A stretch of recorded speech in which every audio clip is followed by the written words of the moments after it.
शीद गावातील आणि हे तिवरे परिवार, या तिवरे परिवाराच्या मातोश्री कैलासवासी मंगूबाई जाणू तिवरे आईसाहेबांना रविवार दिनांक 7 जून 2026 रोजी देवाज्ञा झाली। त्यांचं वृद्धापकाळाने निधन झालं आणि त्यांच्या उत्तर कार्यांच्या निमित्तानं आपण या ठिकाणी ही प्रवचन सेवा आयोजित केलेली आहे। आईसाहेबांच्या पश्चात आमचे नाना अर्थात श्री विश्वास जाणू तिवरे, आमच्या आत्या असतील सौ कालिका दामू पोंढेकर,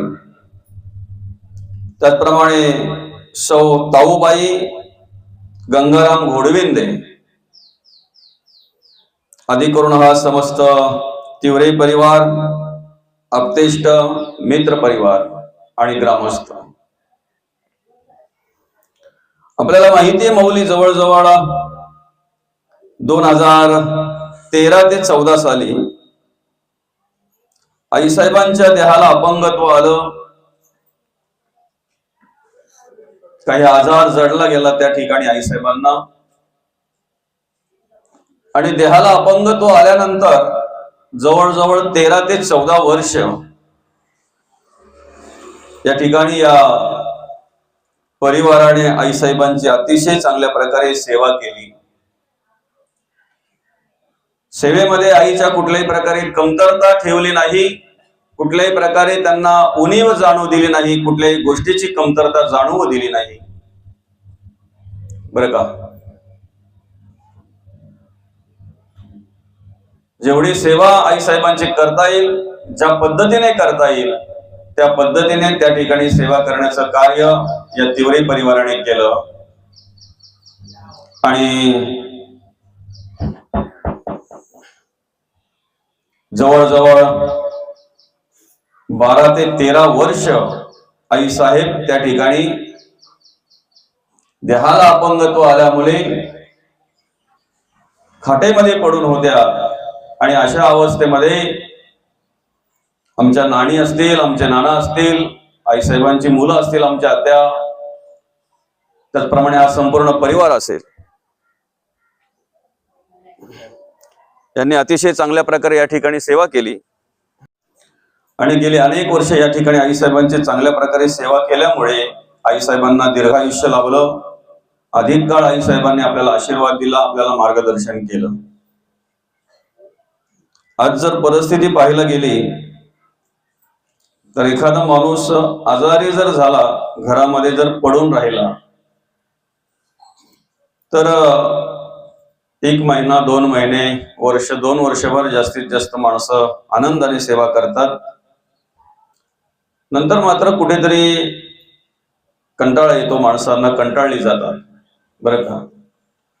एक फक्त कल्पना करा, आपण जवळजवळ 13 ते 14 वर्ष एखाद्या हॉटमध्ये पडलेल्या माणसाची सेवा करायची आहे, आणि ते सोपं काम नाहीये, साधं काम नाहीये। त्याला कारण म्हणतात, असं सांगतात की एकदा काय माणसाला वृद्धापकाळ आला, वयस्कर झाला माणूस, फक्त वयाने मोठा होतो, वयाने वाढला जातो, पण असं म्हणतात वृद्धापकाळामध्ये काही माणसांची अवस्था लहान मुलासारखी होते। म्हणजे लहान मुलाचा जसं हट्ट असतो की नाही, तसं काही वृद्ध माणसं सुद्धा हट्ट करत असतात, आणि मग तो हट्ट पुरवणं भारी पडतंय, सगळ्या गोष्टी सांभाळणं भारी पडत असतात, बरं का। अशा अपेक्षा त्यावेळेला अधिक करून वाढत असतात काहींच्या, आणि या सगळ्या खऱ्या अर्थानं पूर्ण करण्याचं काम तिवरे परिवाराने केलं, आमच्या नानीने केलं असेल, अधिक करून हा संपूर्ण परिवार असेल। आपण सर्वांनी अतिशय चांगल्या प्रकारे त्या ठिकाणी सेवा केली आईसाहेबांची, आणि वृद्धापकाळाने आईसाहेबांचं निधन झालं, आईसाहेबांनी तुमचा आमचा निरोप घेतला। जीवनामध्ये खूप संघर्ष होता, अनेक प्रसंग आले, अनेक प्रकारचं दुःख आलं, बरं का। अनेक प्रकारचं दुःख सहन करावं लागलं. म्हणजे अगदी मुलं अतिशय लहान असताना पितृक्षेत्र हरपलं गेलं, वडील गेले आणि मुलांचं संगोपन करत असताना मग मोलमजुरी करणं, जे वाट्याला येईल ते काम करणं, अशा प्रकारे आई साहेबांनी या ठिकाणी कार्य केलं, काम केलं. खरं तर मी अंतिम दर्शनाच्या वेळेला, मैताच्या वेळेलाही सांगितलं की आमचं लहानपणच त्यांच्या अंगा खांद्यावर खेळून गेले आई साहेबांच्या. कारण एक आमच्या घरातील सदस्य, आमच्याच घरातील एक महिला म्हणून त्या ठिकाणी आई आमच्या घरी काम करायच्या, आमच्या घरी असायच्या. आकाशा असतील, आमची ताऊ आका असेल, कली आका असेल, बरं का, यांच्या अंगा खांद्यावर खेळलेलो आहोत नवे नवे. तर अधिक करून त्यांच्या सान्निध्यामध्ये वाढलेलो आहोत, कारण आम्हाला सांभाळायला घ्यायलाच त्या होत्या लहानपणी आमच्या, बरं का. आणि त्या ठिकाणी जर पाहायला गेलं तर प्रामाणिकपणा महत्वाचा आहे माणसाच्या जीवनामध्ये. प्रामाणिकपणा महत्वाचा आहे. तुम्ही ज्या ठिकाणी काम करत असता त्या ठिकाणी तुमच्याकडे जर प्रामाणिकपणा असेल, तो मालक तुम्हाला काय देतो नाही देतो माहिती नाही, पण भगवंताच्या कृपेने तुम्हाला सर्व काही मिळत असतं. तुम्ही ज्या ठिकाणी नोकरी करत असाल त्या ठिकाणी जर तुमच्याकडे प्रामाणिकपणा असेल तर देव तुम्हाला कधी काही कशाची कमतरता जाणवू देत नाही. आणि तो प्रामाणिकपणा आई साहेबांकडे होता, आई साहेबांच्या मुलांकडे आहे, आपल्याला पाहायला मिळतो. खर तर ती वेळ अशी होती की घरातलं जवळजवळ सगळंच त्यांच्या ताब्यात होतं, बरं का. येणं जाणं असेल, कोणाचं उठबस असेल, अजून बऱ्यापैकी घरातलं काही काम असेल, बऱ्यापैकी अगदी सगळ्याच गोष्टी. आणि एवढं सगळं असून सुद्धा प्रामाणिकपणा आई साहेबांकडे आम्हाला पाहायला मिळाला, आपल्याला पाहायला मिळाला. त्यांच्या मुलांकडे प्रामाणिकपणा पाहायला मिळाला. चोरी लवाडी कधी त्यांना स्पर्श केली नाही, त्या विचारांनी कधी शिवलं सुद्धा नाही त्यांना, बरं का. आमचा पाहायचा दृष्टिकोन काय माहितीये का माऊली, ज्याच्याकडे भरपूर पैसा आहे, गाडी घोडी बंगला माडी आहे, तो श्रीमंत, पण टायमाला भूक लागत नाही त्याचं काय, वेळेला झोप लागत नाही त्याचं काय. आणि तेवढा प्रामाणिकपणा नाही ना, तेवढा प्रामाणिकपणा नाही ना. फक्त कष्टाच्या बळावर, घामाच्या बळावर एखादा अब्जाधीश झालेला मला दाखवा, कष्ट करून घाम गाळून, बरं का. सर्वच तसे नसतात, पण बाजारामध्ये जे जे काही आपण श्रीमंत म्हणतोय त्यापैकी काही लोक 80%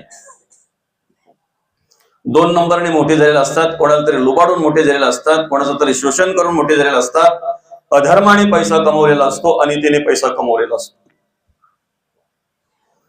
आणि मग अशा मार्गाने पैसा आल्यामुळे तुम्हाला गादी चांगली असेल, पलंग चांगला असेल, पण झोप मिळणार नाही. अशा मार्गाने जर तुम्ही पैसा कमवत असाल तर पंचपक्वान्न तुमच्या पुढ्यात असतील, पण भूक नसेल, खाता येणार नाहीत, बरं का.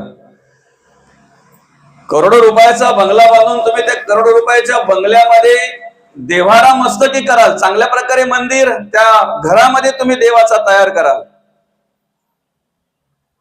पैसा जर चांगला असेल तर चांदीची काय सोन्याची पण मूर्ती आणून बसवाल, पण त्याच्यात देवत्व जर आणायचं असेल ना तर त्यासाठी आपल्याकडे प्रामाणिकपणा पाहिजे. काय त्या देवामध्ये देवत्व जर आणायचं असेल, त्या देवामध्ये देवत्व जर टिकवून ठेवायचं असेल तर त्यासाठी आपल्यामध्ये प्रामाणिकपणा पाहिजे, प्रामाणिकपणा पाहिजे आपल्यामध्ये. आणि खऱ्या अर्थानं तो प्रामाणिकपणा या ठिकाणी आपल्याला या परिवाराकडे पाहायला मिळाला.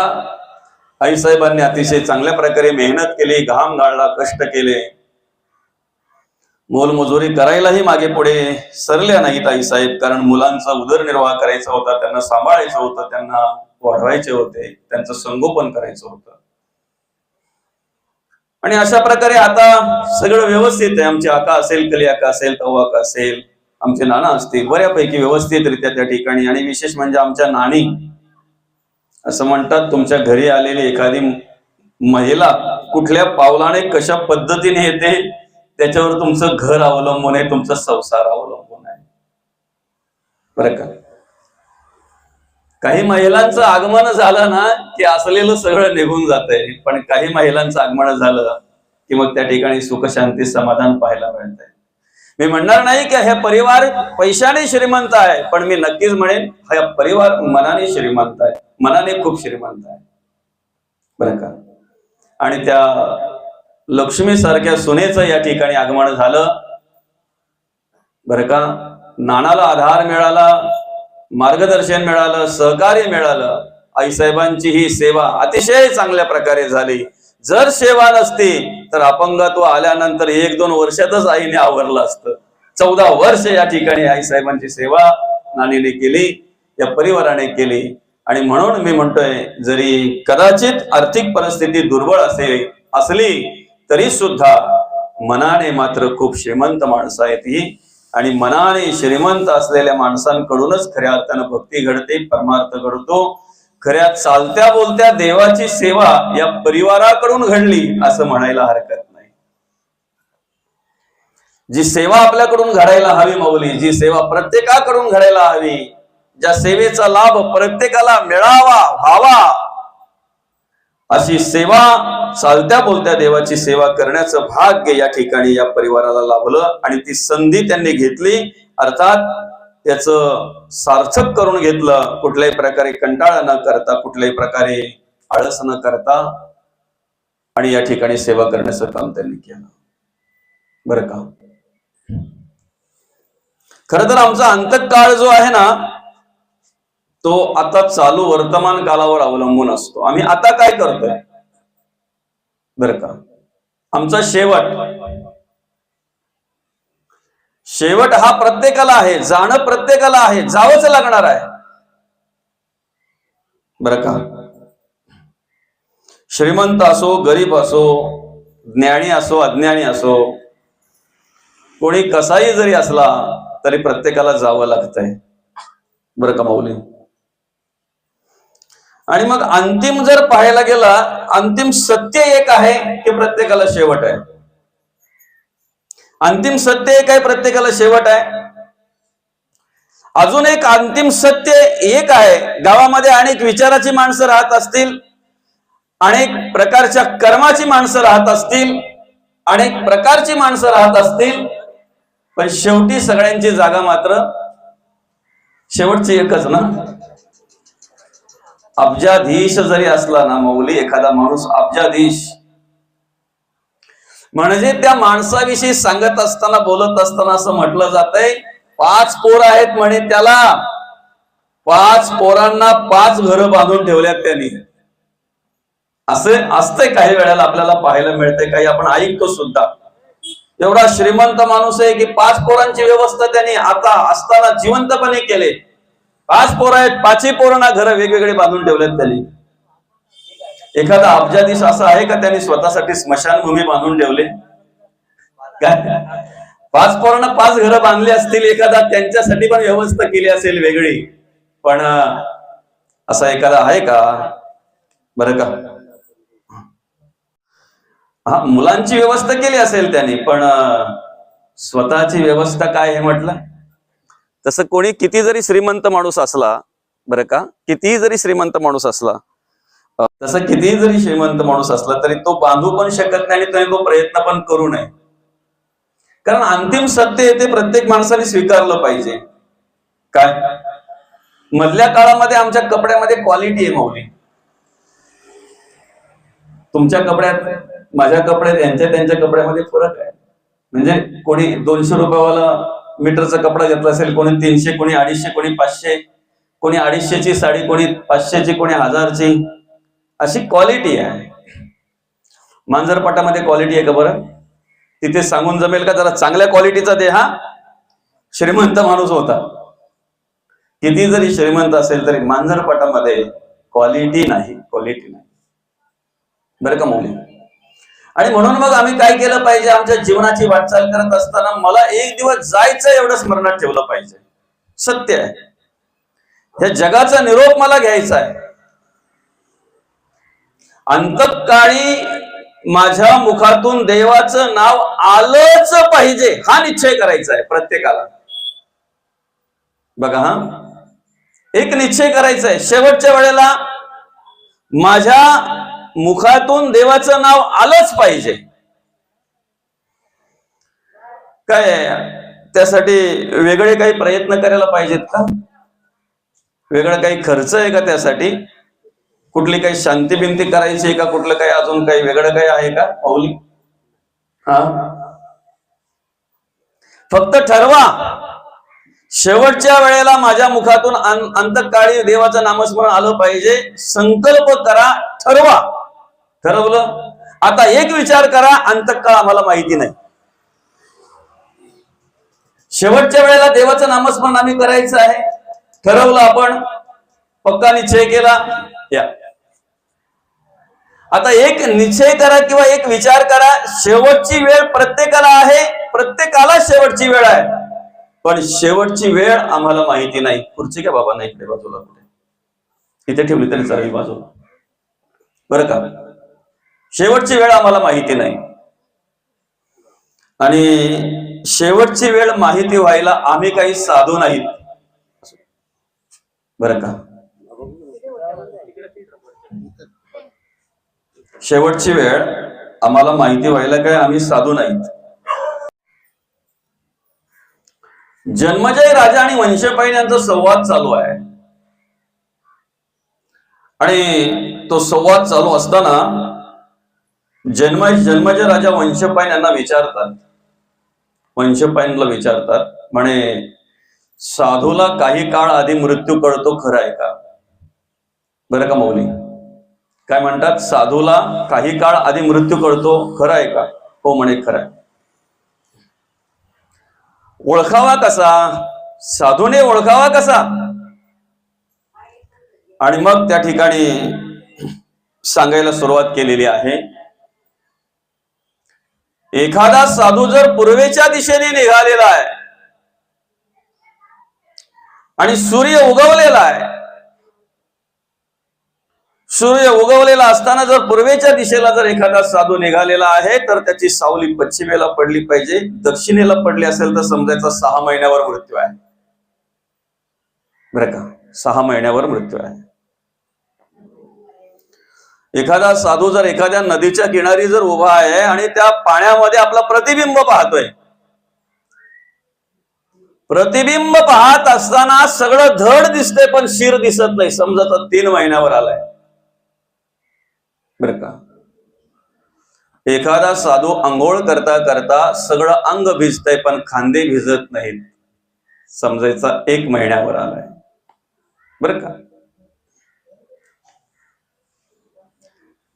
काणी घालून या बोट नाद तो ऐकावा. कानामध्ये जर आम्ही बोट घातलं तर आमचा नाद आम्हाला ऐकायला येतो, आमचा आवाज आम्हाला ऐकायला येतो, बरं का मौली? न ऐकता जाणावा 9 दिवस, 9 दिवस न ऐकता जाणावा 9 दिवस, बरं का? डोळे घालून या बोट चक्र ते पहावे. डोळे चोलून जर आपण सूर्याकडे बघितलं तर असं चक्र चक्र दिसतंय. न दिसता जाणावे 5 दिवस, आणि भुवयांच्या गाठी न देखता नयनी, बरं का? 3 दिवस. आणि पुढे म्हणतायत, वंशपायन जन्मजय राजाला त्या ठिकाणी सांगत असताना म्हणतायत, नासागरीचे आग्रह न देखता नयनी म्हणा तेची दिनी रामकृष्ण हरी, बरं का? नासागरीचे आग्रह न देखता नयनी म्हणा तेची दिनी रामकृष्ण हरी. दोन्ही डोळ्याने आम्हाला नाकाचा शेंडा दिसतो, ज्या दिवशी दिसणार नाही त्या दिवशी म्हणावं रामकृष्ण हरी. ही लक्षणं साधूची आहेत. काय आता पहिले आपण स्मरणात ठेवायचं आहे, आम्ही साधू नाहीत.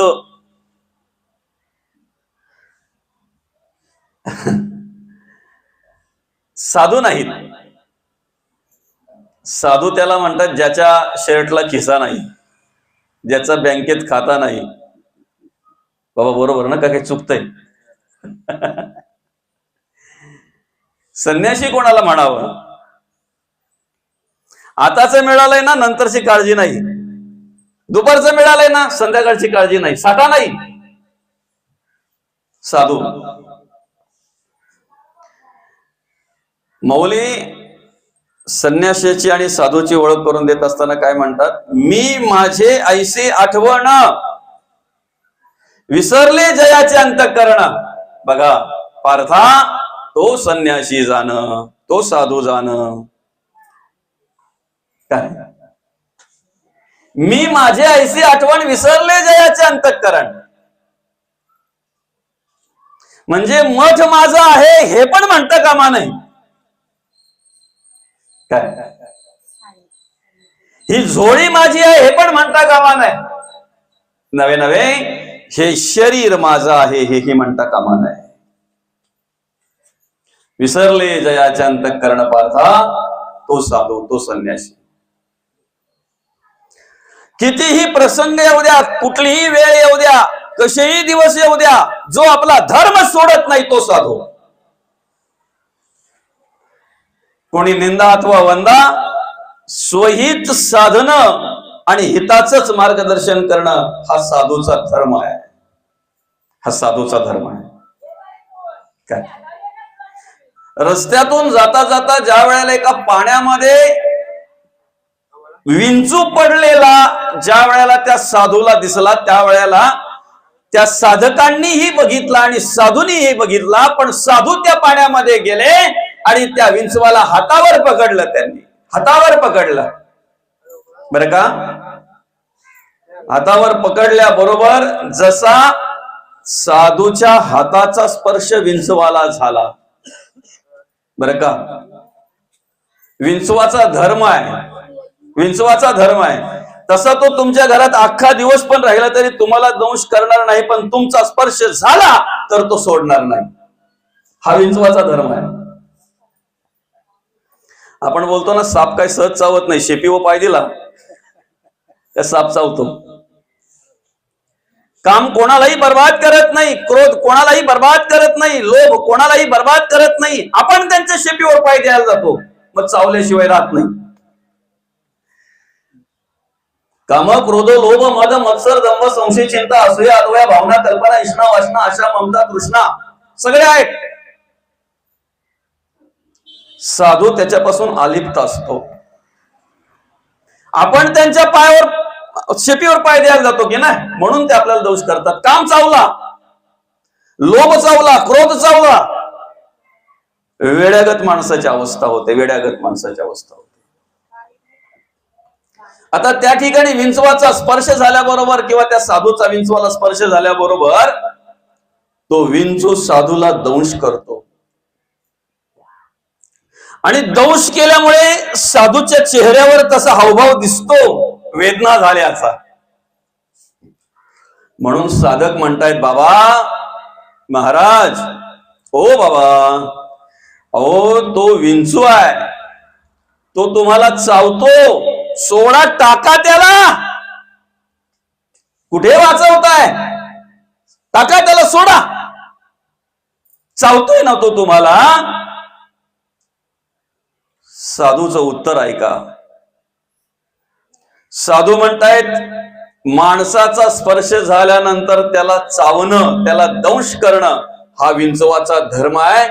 तो जर त्याचा धर्म सोडत नाही तर बुडत्याला वाचवणं हा माझा धर्म आहे. मी माझा धर्म का सोडू? त्याला साधू म्हणतात. तुम्ही त्यांना शिव्या द्या, तुम्ही त्यांचं मत्सर करा, तिरस्कार करा, दगडी मारा, साधू कधीही तुम्हाला प्रतिउत्तर करत नाहीत, तुम्हाला अपशब्दाने उत्तर देत नाहीत. साधू काय करतात? तुम्हाला हिताचंच मार्गदर्शन करतात. तुमचा उद्धार होईल अशा प्रकारेच त्या ठिकाणी तुम्हाला उपदेश करत असतात ते साधू. मग आपण साधू आहोत का? आपण साधू आहोत. म्हणून आपण आपली सावली पाहता कामा नये, आपण आपलं प्रतिबिंब पाहता कामा नये, आपण आपलं खांदे पाहता कामा नये, आपण आपल्या कानात बोट घालून पाहता कामा नये, आपण आपल्या डोळ्यात बोट घालून चक्र पाहता कामा नये, आपण आपल्या नाकाचा शेंडा पाहता कामा नये. फक्त एवढं स्मरणात ठेवा, म्हणा तेची दिनी रामकृष्ण हरी. कोणत्या दिनी? जो दिवस भगवंताच्या कृपेने आम्हाला मिळाला, जो क्षण, जी वेळ देवाच्या कृपेने आम्हाला मिळाली, ती फुकट घालवायची नाही, ती व्यर्थ घालवायची नाही. म्हणून प्रत्येक वेळेला आम्ही काय केलं पाहिजे? भगवंताचं नामस्मरण केलं पाहिजे. देवाची द्वारी उभा क्षणभरी. प्रत्येक क्षण आम्हाला त्या ठिकाणी भरता आला पाहिजे, वेचता आला पाहिजे. एक क्षण नाही, हो का? उभा क्षण. उभा या शब्दाचा आयुष्य असा अर्थ आहे, आपण म्हणतो उभं आयुष्य त्याने असं घालवलं, बरं का? काय म्हणतो आपण? उभं आयुष्य त्याने असं घालवलं. उभं म्हणजे संपूर्ण आयुष्य, तसे संपूर्ण क्षण, संपूर्ण क्षण, संपूर्ण क्षण. भेटलेली प्रत्येक वेळ आहे ना, ती माझी आहे. काय संध्याकाळी आपण असू का? आहे का इथे ठामपणे सांगतो का कोणी? 100% मी संध्याकाळी असणारच. उगवता सूर्य आज बघितलाय ना, मावळता सूर्य पाहणारच. सांगू शकतो कोणी? बरं, मृत्यू कधी येतो माणसाला? दुपारी, सकाळी, संध्याकाळी, असा काही नियम आहे का? बरं का? खऱ्या अर्थानं आम्हाला आमचे अंतकाळ कधी आहे हे माहिती नाही. अंतकाळ कधी हे माहिती नाही माऊली, बरं का? दुपारी पण येतो तो, सकाळी येतो, संध्याकाळी येतो, रात्री येतो, दिवसा येतो, लहानपणी येतो, तरुणपणी येतो, वृद्धापकाळात कधीही येतो. तो कधी येतो. तो गरीब श्रीमंत पाहत नाही, तो ज्ञानी अज्ञानी पाहत नाही, तो काळा गोरा पाहत नाही, तो कुठल्या वर्णाचा आहे, कुठल्या जातीचा आहे, कुठल्या धर्माचा आहे ते पाहत नाही. सगळ्यांना जावं लागणार आहे. हे जातीभेद, वर्णभेद, धर्मभेद आम्हाला आता स्पर्श करतोय. तिथे काही आहे का? आहे का काही? देवाने जन्माला घालताना फरक नाही, भेद नाही. 10 दिवसापूर्वी जन्माला आलेली वेगवेगळ्या 10 जातींची पोरं एकत्र करा आणि ओळखून दाखवा कुठल्या जातीचा कुठला पोरगा आहे, कुठलं बाळ आहे ते. 10 दिवसांपूर्वी जन्माला आलेलं, बरं का? आणि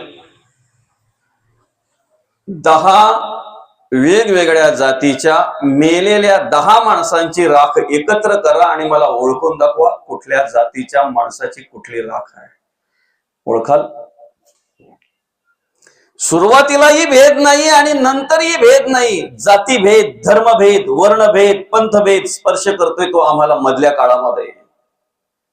आणि माणसाच्या लयाला कारणीभूत काय बाबा?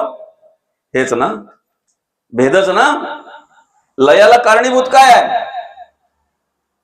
याचा मत्सर कर, त्याचा तिरस्कार कर, याचा द्वेष कर, याची निंदा कर, त्याची निंदा कर.